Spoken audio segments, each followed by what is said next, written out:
જે લોકોને લાગે છે કે ભાજપે 30 વર્ષમાં ગુજરાતને બરબાદ કરી દીધું છે તેઓ પોતાનો હાથ ઊંચો કરે।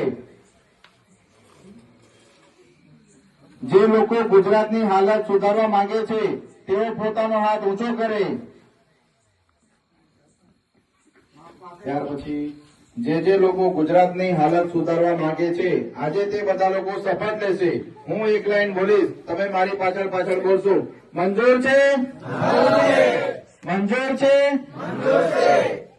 શપથ લેવા માટે બધા આપણે જમણો હાથ આગળ કરીશું।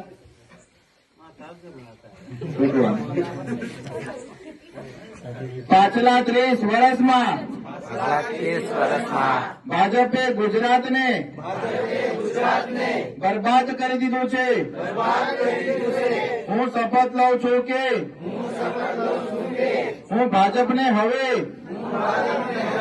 ગુજરાતને વધુ બરબાદ કરવા દેવાનો નથી। હું શપથ લઉં છું કે આવતી કોઈ પણ ચૂંટણીમાં હું ભાજપને મત આપવાનો નથી। હું શપથ લઉં છું કે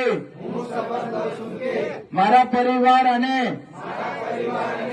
ગુજરાતના સુવર્ણ ભવિષ્ય માટે આવતી દરેક ચૂંટણીમાં હું આમ આદમી પાર્ટીને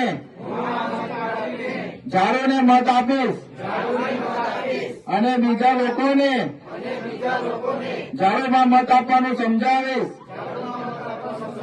હું માનું છું કે આમ આદમી પાર્ટી એક ઈમાનદાર અને દેશભક્ત પાર્ટી છે। હું ક્યારેય આમ આદમી પાર્ટીનો સાથ નહીં છોડું।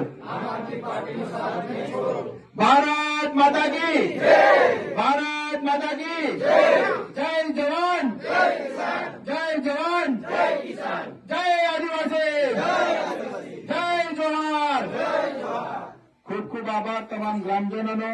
અને આજ રોજ આપણે સણોદરા ગામે ઉપસ્થિત રહ્યા અને ખૂબ મોટી સંખ્યામાં તમે લોકો આમ આદમી પાર્ટીમાં જોડાયા। આગેવાનશ્રીઓ, યુવાનો, માતાઓ, બહેનો, તમારો ખૂબ ખૂબ આભાર। જય આદિવાસી જય જોહાર।